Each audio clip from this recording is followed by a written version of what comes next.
Good morning students. BA part second year की आज की ड्राइंग एंड पेंटिंग की क्लास में एक बार फिर से आप सभी का स्वागत है। पिछले कुछ वीडियोस में हमने प्रागैतिहासिक काल और प्रागैतिहासिक काल की कला आदि इन सभी के बारे में ज्ञान प्राप्त किया था। आज का जो वीडियो है इसमें हम अपने एक नए टॉपिक का प्रारंभ करेंगे जो कि जिसका नाम है जोगीमारा की गुफा। जोगीमारा की गुफा आज का हमारा नया टॉपिक है, जोगीमारा की गुफा। शायद आपने पहले भी इसके बारे में, जिनके पास 11th-12th में ड्राइंग सब्जेक्ट था, शायद हो सकता है वहाँ पे भी आप लोगों ने कुछ इसके बारे में जानकारी प्राप्त की हो। आज हम इसी के बारे में थोड़ा डिटेल में ज्ञान प्राप्त करेंगे।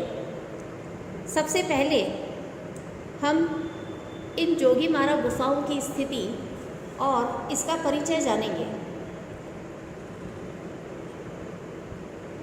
तो इसकी जो स्थिति है, या हम ये कहें कि ये कहाँ स्थित है, तो जोगीमारा की जो गुफाएं हैं वो मध्य प्रदेश की सिरगुजा रियासत के अंतर्गत स्थित हैं, जो कि मध्य प्रदेश में भोपाल के पास यदि हम बाई रेल पे जाते हैं तो दो जंक्शन पड़ते हैं।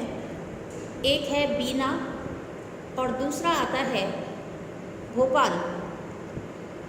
ये जो दो जंक्शन हैं, इन दोनों के बीच में ये सिरगुजा रियासत या ज़िला आता है, जहाँ पर ये जोगीमारा की गुफाएं स्थित हैं। ये गुफाएं अमरनाथ नामक स्थान में, सिरगुजा प्रांत में एक स्थान है जिसका नाम है अमरनाथ नामक स्थान में, नर्मदा नदी के उद्गम स्थल पर स्थित है। अमरनाथ रामगढ़ की पहाड़ियों पर स्थित है और यह एक तीर्थ स्थान भी माना जाता है। सिरगुजा की रियासत रामगढ़ की पहाड़ियों में जोगीमारा और सीताबेंगा या सीता लांगड़ा गुफाएं हैं। यहीं पर दो गुफाएं और प्राप्त होती हैं, जिनका नाम है, पहली है सीताबेंगा या सीता लांगड़ा। लोकल भाषा में वहाँ की इसे सीता लांगड़ा भी कहा जाता है।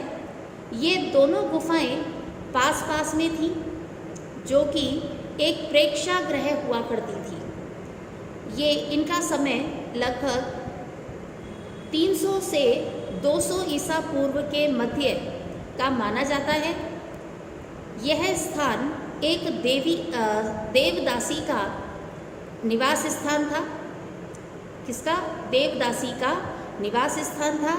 लेकिन यहाँ बने हुए जो चित्र हमें प्राप्त होते हैं, उन्हें देखने से और यहाँ से जो प्राप्त शिलालेख हमें हुआ है, उससे ये मालूम पड़ता है कि ये गुफा संभवतः उस समय वरुण देवता का मंदिर हुआ करती थी और जैन धर्म का यहाँ की कला पर प्रभाव दिखाई देता है, या हम ये कहें कि जैन धर्म से संबंधित यहाँ पर चित्र प्राप्त होते हैं। इस गुफा में जो लेख उत्कीर्ण हैं, उनके अध्ययन से ये अर्थ निकाला जाता है कि ये गुफा वरुण देवता का मंदिर थी और देवदर्शनी या देवदासी यहाँ वरुण देवता की सेवा में यहाँ हमेशा रहा करती थी। इसलिए देवदासी वरुण देवता की उपासिका थी और उसका नाम सुतनुका था। यहाँ जो देवदासी वरुण देवता की सेवा में रहती थी या इस गुफा की जो देख रेख करती थी, वरुण देवता की सेवा में उपस्थित रहती थी, उसका नाम सुतनुका था। ये हमें ज्ञान होता है, जो यहाँ पर उत्कीर्ण लेख हमें मिले हैं उनसे हमें इन सब चीज़ों का ज्ञान होता है। यहाँ के चित्रों की शैली समकालीन भरहुत और सांची की मूर्ति कला से मिलती जुलती है। अर्थात यहाँ के चित्रों की जो शैली है वह जो भरहुत और सांची की जो मूर्ति कला है उससे समानता रखती है। यही कारण है कि इन चित्रों का या इस गुफा का समय काल सांची और भरहुत के समकालीन ही माना गया है। इस कारण इन चित्रों का संभावित समय दूसरी शताब्दी ईसा पूर्व, जो कि मौर्य काल का रहा है, वह माना जा सकता है। 1914 ईस्वी में स्वर्गीय असित कुमार हालदार 1914 में 1914 में स्वर्गीय असित कुमार हालदार तथा क्षेमेंद्र नाथ गुप्त ने जोगीमारा के चित्रों का अध्ययन किया और इनके संबंध में उन्होंने विवरण भी प्रस्तुत किया। यदि हम सूक्ष्मता से देखें तो हमें प्रतीत होता है कि इन चित्रों को पुनः ऊपर से रंग कर सुधारने का प्रयास किया गया है और ऊपर से लगाए ये रंग और रेखाएं अलग से दिखाई पड़ती हैं। अर्थात इनको सुधारने के लिए इन पर दोबारा ऊपर से रेखाएं खींची गई, उनमें दोबारा रंग भरे गए, जो कि हमें यदि हम बारीकी से देखें तो हमें उन्हें बारीकी से देखने पर तुरंत पता चलता है कि यहाँ पर ऐसा किया गया है, क्योंकि जो ऊपर से रेखाएं या रंग भरे गए हैं वे अलग से दिखाई पड़ते हैं। ये गुफा बहुत ही छोटी है। इसकी लंबाई 10 फुट और चौड़ाई और ऊंचाई 6-6 फुट है और छत को, यहाँ की जो छत है उसे एक आदमी खड़ा होकर अपने हाथों से सरलता से छू भी सकता है। इसी कारण बहुत से चित्र तो यहाँ पर नष्ट हो गए हैं। क्योंकि जो सैलानी यहाँ पर आया करते थे या जो पर्यटक यहाँ आते थे या जो हम कहें कला प्रेमी, जब हमें इन गुफाओं के बारे में ज्ञान हुआ, जब हमें उन्हें पता चला तो इनको वह देखने आए। जब इनकी प्रसिद्धि के बारे में पता चला तो छत काफ़ी नीची होने के कारण उन्होंने इन चित्रों को छू कर देखने की कोशिश की, जिसकी वजह से ये चित्र स्वतः ही धीरे धीरे नष्ट होने लगे। यहाँ पर सर्वप्रथम छत पर पलास्तर चढ़ाकर विधिवत भित्ति चित्र प्रणाली में चित्र बनाए गए हैं। यदि हम इसकी टेक्निक के बारे में बात करें, यहाँ के चित्रों की तकनीक के बारे में बात करें, तो यहाँ पर सबसे पहले छत के ऊपर पलास्तर चढ़ाया जाता था। जैसा कि जब हम भित्ति चित्रण का कार्य करते हैं तब सबसे पहले जो भित्ति या दीवार है उस पर एक पलास्तर चढ़ाया जाता है, जिससे एक चित्रण के लिए उचित धरातल तैयार किया जा सके। उसी प्रकार से यहाँ की जो छत है उस पर भी एक धरातल तैयार किया गया प्लास्तर चढ़ा करके, और फिर उसके बाद जिस प्रकार भित्ति चित्रण करने की जो प्रणाली है, जो विधि है, उसी विधि में यहाँ पर भी चित्र बनाए गए हैं। यहाँ पर पशु पक्षी, स्त्री पुरुष, मकान, तालाब, पुष्प आदि वस्तुओं का अंकन किया गया है और इनमें सफ़ेद, लाल और काले रंग से इनका अंकन किया गया है। इसकी छत पर चित्रकारी की गई है, जिसे पैनलों में विभाजित किया गया है। पैनल यानी ब्लॉक्स में, यानी खानों में अलग अलग खाने बनाए गए हैं। अलग अलग एक एरिया बनाया गया है जिसके अंतर्गत ये चित्र बनाए गए हैं। छत यहाँ की बहुत नीची है।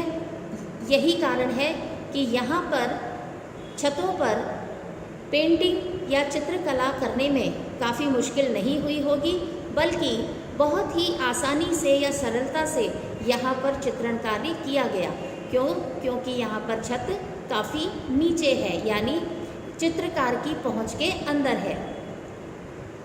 डॉक्टर रॉक, शरद चंद्र घोषाल तथा असित कुमार ने इन गुफाओं की खोज की थी। डॉक्टर रॉक के अनुसार यहाँ पर मध्य में एक पुरुष बैठा है, एक तरफ यानी बाईं तरफ नर्तकियाँ हैं, दाईं तरफ एक जुलूस का चित्रण है और हाथी भी अंकित है। एक अन्य चित्र में या पेंटिंग में एक पहिया और आभूषण बनाए गए हैं जो कि ज्यामितीय आकृति में बनाए गए हैं। इसके बाद ये था जोगीमारा गुफाओं का परिचय कि इसमें इनकी गुफाओं की स्थिति क्या है, कहाँ ये स्थित हैं, किसकी है ये गुफाएं, देवताओं की है, किस धर्म से संबंधित हैं, यहाँ पर किस प्रकार का धरातल है या किस प्रकार के रंगों का प्रयोग किया गया, किसने यहाँ पे खोज की, किसके द्वारा खोज की गई, किस तरह के यहाँ पे चित्र हैं, इन सभी का मैंने आपको अभी ज्ञान करवाया। इसके बाद आता है जोगीमारा के भित्ति चित्र। जो नेक्स्ट पॉइंट है वो है जोगीमारा के भित्ति चित्र, यानी जोगीमारा गुफाओं में भित्तियों पर जो चित्र बने हुए हैं उनके बारे में अब हम जानेंगे। पहला है असित कुमार हालदार के अनुसार यहाँ पर एक दृश्य है जिसमें, ध्यान दीजिए, असित कुमार हालदार के अनुसार यहाँ पर एक दृश्य है जिसमें कुछ आदमियों की आकृतियाँ तथा हाथी इसमें अंकित किए गए हैं। इस चित्र में नदी के जल का अंकन जो किया गया है वह लहरदार रेखाओं से किया गया है। इस जल में, इस नदी के जल में एक बड़ी सील मछली भी बनाई गई है। कदाचित यह मछली नहीं मगर है और ये चित्र गज ग्रह की पौराणिक कथा पर आधारित है या उससे संबंधित है। दूसरा है, इस चित्र में कुछ व्यक्ति एक वृक्ष के नीचे बैठे विश्राम कर रहे हैं। इस वृक्ष में केवल 3-4 डालियों में सिर्फ 1-2 पत्तियां दिखाई देती हैं जो लाल रंग से बनाई गई हैं। वृक्ष का तना मोटा है किंतु सरल बनाया गया है। तीसरा चित्र है, इस चित्र में सफ़ेद पृष्ठभूमि पर काली रेखाओं के द्वारा एक बाग का दृश्य अंकित किया गया है, यानी बगीचे का दृश्य अंकित किया गया है। इस चित्र में लाल लिली या कुमुदनी, लाल लिली या कुमुदनी के पुष्प बनाए गए हैं। एक युगल इन पुष्पों के ऊपर नृत्य कर रहा है। यह युगल भी लाल रंग से ही बनाया गया है। चौथा चित्र है, इस चित्र में गुड़िया जैसे, जिस प्रकार की गुड़ियाएँ दिखाई देती हैं जो खिलौनों में होती है गुड़िया, टॉयस, उस तरह के जैसे बौने आकार के अनुपात रहित मनुष्य बनाए गए हैं। यानी गुड़िया जैसे, खिलौने जैसे कुछ मनुष्य बनाए गए हैं जो कि बौने आकार के हैं या हम ये कहें कि साधारण कद से छोटे हैं। उनमें से एक मनुष्य के सिर पर चोंच बनाई गई है। एक मनुष्य के सिर पर चोंच बनाई गई है। पांचवा जो चित्र है, इस दृश्य में एक स्त्री लेटी है जो संभवतः शायद एक नर्तकी है और उसके चारों ओर गायन और वादन में रत या बिजी कुछ अन्य मानव आकृतियाँ पालथी मारे बैठी हुई हैं।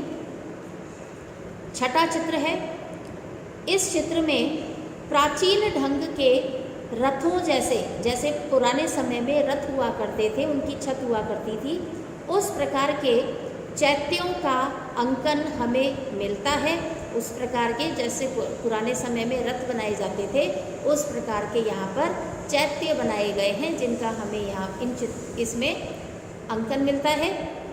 7वां जो चित्र है उसमें ग्रीक रथों के समान, यानी जो यूरोपियन रथ हुआ करते थे या ग्रीक रथ हुआ करते थे उनके समान भवन बनाए गए हैं।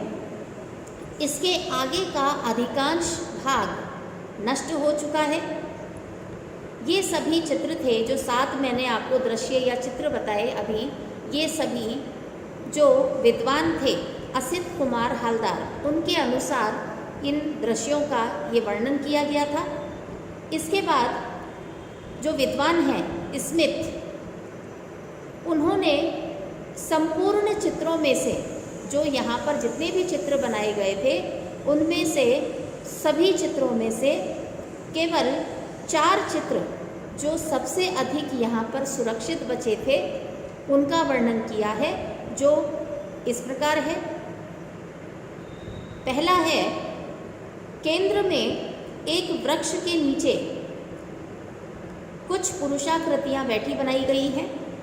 उसके साथ में नर्तकियाँ और गवैये जो कि बाईं ओर बैठे बनाए गए हैं। साथ ही दाहिनी ओर एक जुलूस का चित्रण भी किया गया है जिसमें केवल एक ही हाथी है। दूसरा, इस पैनल में कई पुरुषाकृतियाँ एक रथ का पहिया या चक्र और ज्यामितिक अलंकरण अभिप्राय बनाए गए हैं।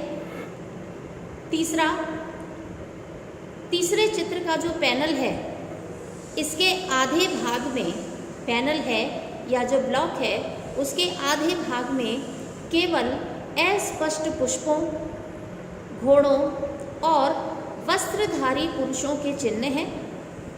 पैनल के दूसरे आधे भाग में वृक्ष है जिस पर एक चिड़िया बैठी है और एक नग्न लड़का उसकी शाखाओं में है। इस पेड़ के चारों ओर अनेकों नग्न आकृतियां जमा हैं जिनके बाल सिर के बाईं ओर कसकर एक गांठ में बांधे बनाए गए हैं। चौथा, इस पैनल के आधे भाग में ऊपर की तरफ एक नग्न पुरुषाकृति पालथी मारे हुए बैठी है और 3 वस्त्रधारी पुरुष अंकित किए गए हैं। इसी प्रकार के 2 अन्य बैठी आकृतियाँ और एक और 3 खड़ी आकृतियाँ भी बनाई गई हैं। नीचे की ओर एक मकान है जिसमें नाल आकार, जैसे घोड़े की नाल होती है यू शेप में, उस आकार की एक चैत्य जैसी खिड़की का यहाँ प्रयोग किया गया है। इस मकान के सामने एक हाथी है तथा साथ ही 3 वस्त्रधारी पुरुष भी खड़े हुए बनाए गए हैं। इस दल के पास 3 घोड़ों का रथ है जिसमें छत्र लगा है और दूसरा हाथी एक परिचारक सहित खड़ा हुआ है। प्रथम चित्र में पेड़ पर अंकित चिड़िया को डॉक्टर रॉक ने एक पुष्प बताया है जिस पर स्त्री पुरुष नृत्य कर रहे हैं। मध्य में बैठे पुरुष को डॉक्टर रॉक ने एक स्त्री की आकृति बताया है। यह जो गुफा है यानी जोगी मारा की जो कला है या गुफाएं हैं, इन्हें लगभग जहाँ से अजंता की गुफाओं का या अजंता की कला का पतन माना जाता है या समाप्ति मानी जाती है, लगभग वहीं से इसका प्रारंभ माना जाता है, यानी यह अजंता के पतन की स्थिति मानी जाती है। पर्सी ब्राउन के अनुसार इन चित्रों के किनारों पर अनेकों आलेखन बने हुए हैं। उनमें मछलियाँ, भ्रमर तथा अन्य जलचरों का अंकन किया गया है। मूल चित्रों की रेखाएं पुनः खींची गई रेखाओं से छिपी गई हैं और कुछ चित्रों का विषय जैनेतर है, यानी यहाँ पर कुछ चित्रों यहाँ पर जो चित्र पाए जाते हैं उनका यदि हम विषय जाने या समझें तो जैन धर्म से संबंधित बताए जाते हैं। आज के लिए जोगीमारा की गुफा और उनकी स्थिति, उनका परिचय और साथ ही उनके कुछ चित्रों का मैंने आज वर्णन किया, जो आपको आशा है समझ आए होंगे। और जिन्हें नहीं समझ आ रहा है वो मुझे पूछ सकते हैं अपने ग्रुप में या फ़ोन से। आज के लिए बस इतना ही। इसके बाद हम जोगीमारा गुफा की शैली और विशेषताओं का अध्ययन करेंगे। तब तक के लिए धन्यवाद।